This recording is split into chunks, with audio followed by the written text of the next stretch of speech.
Chapter 10 is on marketing and communication for nonprofit organizations.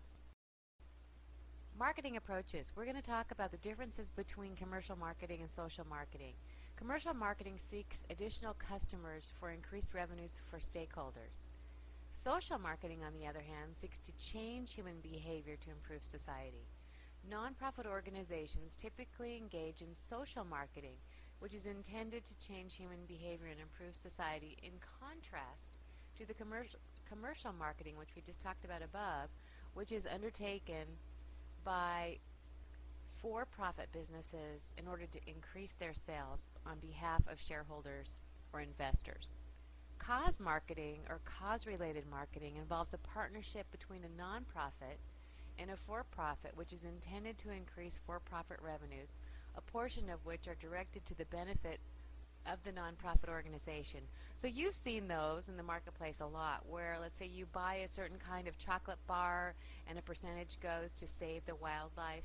That would be called cause marketing. This is another way to look at marketing in terms of mindsets. The first being a product mindset. Effective marketing depends on the quality of the product, in a product mindset. In a sales mindset, effective marketing depends on convincing consumers. Target audience mindset is where effective marketing depends on focusing on the needs of the consumers. A nonprofit typically uses principles of target audience mindset when it develops its programs to be responsive to what its potential customers' needs and wants. Now, there's a need for nonprofit marketing without a doubt. Nonprofit organizations are not exempt from operating in a competitive environment, so therefore marketing is essential. Competition for funding comes from corporations, from foundations, and from individuals.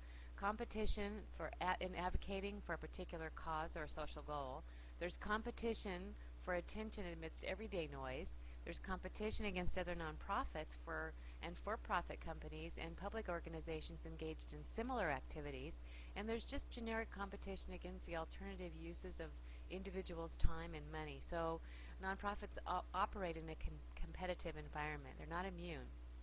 Marketing must serve the mission and not become the primary driver of a nonprofit organization. The mission is always the primary driver of the nonprofit organization, and that is essential to keep in mind when developing the nonprofit marketing strategy. What is the difference between communication and marketing? Communication and marketing are not synonymous. Communication is the transmission or exchange of information. Marketing communicates with the purpose of influencing behavior of someone else. Communication is a broader and more complex concept, is understanding the principles by which information is transmitted and received, and understanding the various technologies that can be employed. So understand communication as a broader and more complex concept than marketing. That you need to review the principles by which information is transmitted and received, and understand the various technologies that can be employed in communication in the discussion. Marketing draws on the theories of communication. So there's a difference between marketing and communication, and it's important to make the distinction between the two. In your book, in the discussion of marketing, there is a graphic that illustrates the marketing process. And you can see in this graphic here on this slide, the audience is the large portion of the rectangle to the left, the environment including the marketplace, competitors, and partners, and the message, the benefit exchanged, honing the message, delivering the message, and then at the tip of the triangle to the right is the action that you're intending the audience to take through the receiving the message that was delivered in the environment. We're going to talk about the basic and general marketing mix. This includes the 4 Ps. You've probably run across this concept in some of the other classes that you've taken. If not, this is a very standard and generic approach to a marketing mix that includes product, place, promotion, and price. The product being the good or service being offered, which includes an intangible, which is often the product of a nonprofit organization being an intangible service. The place or the location where the product or service is available. The promotion, which are the visible efforts undertaken to gain visibility and notice for the organization's products. This includes market segmentation, market target markets, demographic variables, geography, behavioral measures, psychographics, and marketing to the individual. Those would all be considered promotion. The price would be the cost of the good or the service or the benefits being exchanged. And there's cost-oriented pricing, competition-oriented pricing, value-based pricing, price discrimination. Those are all subjects under the price or the cost of the good or the service. The nonprofit's marketing mix. The nonprofit organization must develop a marketing mix in response to its consumers' particular wants and needs. The nonprofit organization would position itself in a unique market niche, as would a for-profit business. It's a similar type of approach. Market forces such as competition require nonprofits to differentiate its products and services, to alter the mix as conditions in the environment change to gain a competitive advantage over its competition. The price is the change in behavior in social marketing. So for a nonprofit, the price would be the change in behavior. The discussion of branding applies to a nonprofit organization. Branding is an important concept for you to understand in terms of nonprofit marketing strategy. It's intended to differentiate a nonprofit's products or services from that of a competitor. A brand can be a name, a term, a sign, a symbol, a design, or a combination of these. What do you think of when you think of the Red Cross as a brand?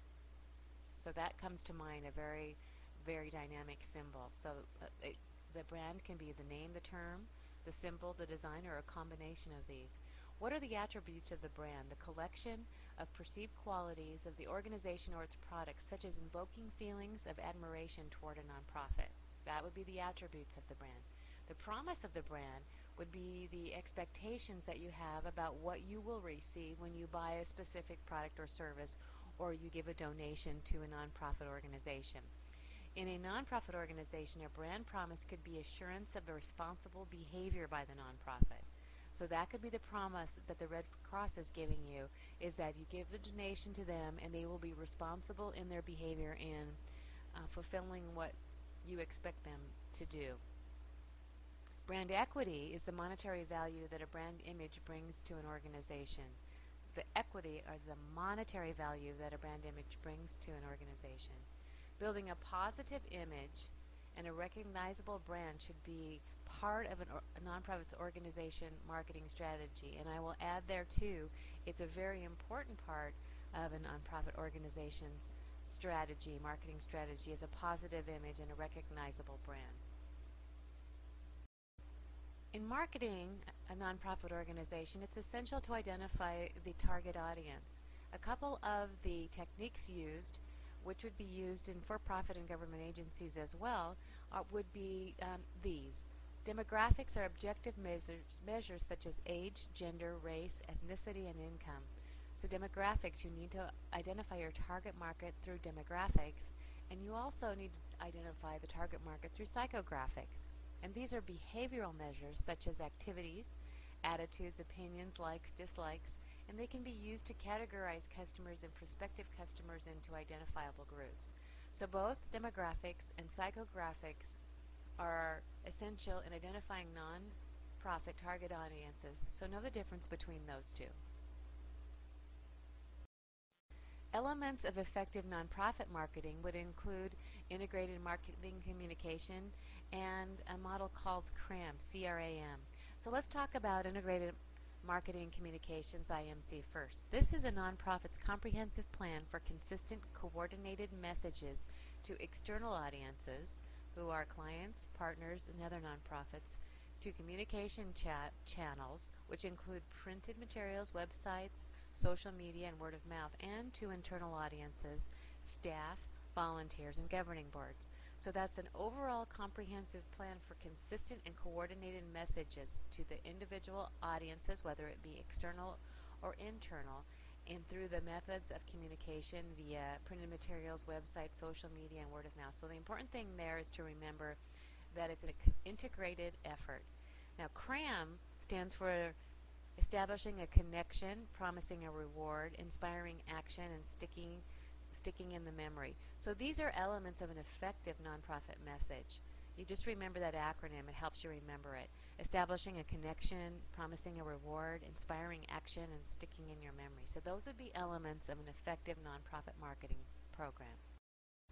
So we're going to wrap up our brief but important discussion on marketing and communication with the last word on nonprofit marketing, word of mouth. People are more likely to give credibility to what they hear on TV or read in the newspaper than directly from talking with a nonprofit organization's official representative. So think about that in your own lives. And do you give more credibility to what you might hear from an official representative or what you might hear from other people, what you hear on TV, what you read in the newspaper, rather than from somebody who's officially representing an organization? I think so. Word of mouth is an important element in a nonprofit organization's overall marketing strategy. So if you don't know this, you do need to know that word of mouth is critically important to the success of a nonprofit organization and maintaining image, and you can't underestimate how important the word of mouth is when people talk to each other about an organization and its reputation. So keep that in mind.